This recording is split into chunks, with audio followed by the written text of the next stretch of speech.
Peternakan, sebuah sektor vital yang sejak dulu menjadi tiang penyangga pangan bangsa kita. Namun, di era digital ini, ketika teknologi berkembang pesat dan menawarkan berbagai jenis pekerjaan baru yang modern, profesi peternak perlahan mulai terabaikan di daftar cita-cita generasi muda. Apakah dunia peternakan kini dianggap tertinggal dan mulai dilupakan oleh pemuda di era teknologi?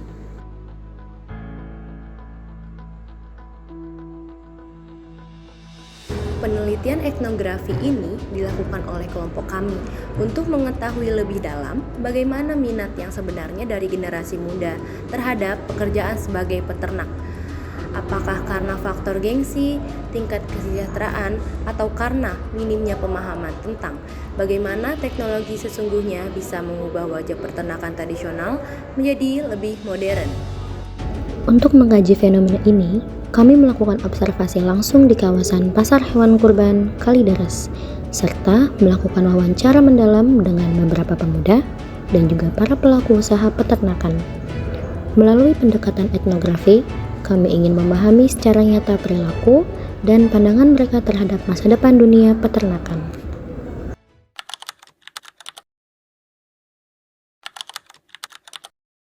Dari jenis sapi, sapi lemesin, terus sapi Bali. Perbedaannya antara sapi PO dan sapi lemusin. Kalau lemusin biasa, warnanya agak ke merah-merahan. Harganya variasi dari 27 sampai ke 95 juta. Kami para peternak atau pedagang sapi atau kambing di sini lebih penjualan lah yang daripada hari biasanya, karena kan kalau pada hari biasanya itu beli itu untuk ya paling akikahan gitu sih. Pengaruhnya dari Idul Adha sama hari biasa karena banyak konsumen yang mencari sapi kurban.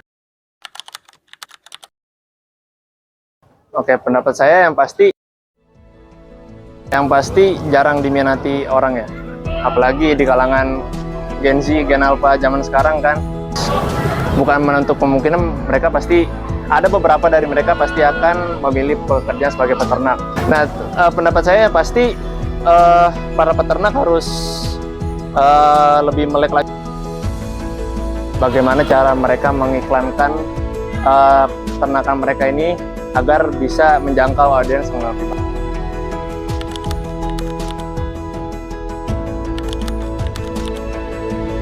Cita-cita aku pengen banget jadi diplomat. Aku mulai kepikiran buat jadi diplomat tuh ketika aku SMP.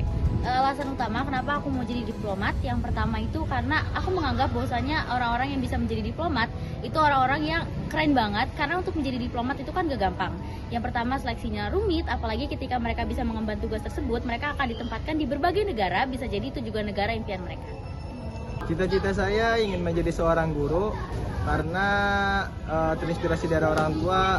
Beliau juga seorang guru, ya saya terinspirasi ingin menjadi seorang guru juga. Cita-citaku pengen jadi ahli gizi karena saya sangat tertarik dalam mempelajari hubungan antara makanan dan juga kesehatan. Terlebih saya juga percaya bahwa pola makan yang baik sangat amat berpengaruh untuk kualitas hidup seseorang menjadi lebih baik ke depannya.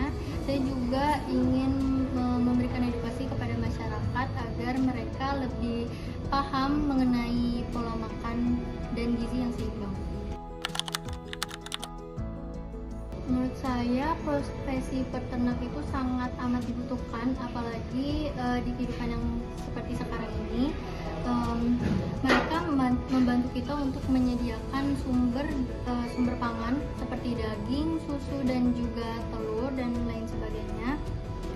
Tetapi para petani juga perlu mengikuti perkembangan zaman agar hasil ternak mereka bisa lebih baik ke depannya. Kalau pandangan aku sendiri tentang peternak di zaman sekarang itu, kadang orang-orang berpikir kalau misalnya peternak itu hanya seputar memelihara hewan dan lain sebagainya. Sedangkan untuk di zaman atau di era digital sekarang, peternak itu tuh banyak banget dibutuhin karena sekarang itu banyak banget anak muda yang udah nggak mau lah dan kurang tertarik untuk jadi peternak. Sedangkan peternak ini benar-benar bekerja sama banget sama teknologi. Yang pertama untuk pengolah bahan pangan, apalagi untuk membangun branding mereka dan lain sebagainya. Kalau dari aku sendiri, aku mau untuk jadi peternak. Karena apa? Karena menurut aku peternak itu adalah sesuatu profesi yang emang benar-benar sangat dibutuhkan oleh masyarakat luas. Karena tanpa peternak, masyarakat luas itu nggak akan bisa menikmati hasil pangan hewani seperti sekarang. Baik, profesi peternakan itu sangat baik, dan saya sedikit melihat anak muda itu sangat sedikit yang meminati profesi menjadi peternakan. Sangat disayangkan ya, karena peternakan ini mengajar kita untuk berbisnis dan memelihara hewan dengan baik. Dan saya menyarankan dan mengajak teman-teman semua untuk ayo kita tingkatkan profesi peternakan supaya ekonomi di dunia peternakan di Indonesia ini bisa meningkat. Hasil penelitian kami menunjukkan bahwa minat generasi muda terhadap dunia peternakan tidak sepenuhnya hilang, melainkan terbagi menjadi dua pandangan, yaitu kelompok pemuda yang tidak berminat umumnya enggan karena adanya stigma bahwa peternak adalah pekerjaan fisik yang kotor, ditambah kekhawatiran akan tingginya resiko modal serta ketidakpastian pendapatan bulanan jika dibandingkan dengan pekerjaan kantoran.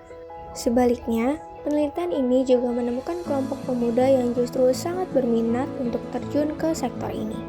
Kelompok ini tidak lagi memandang peternakan secara tradisional, melainkan sebagai peluang bisnis yang menjanjikan. Mereka sangat tertarik pada modernisasi seperti penerapan teknologi smart farming yang dinilai mampu membuat proses peternakan menjadi lebih efisien dan menguntungkan. Meskipun tidak semua orang berminat menjadi peternak, kami tetap menaruh harapan besar dan memberikan dukungan penuh agar sektor peternakan kita terus berkembang.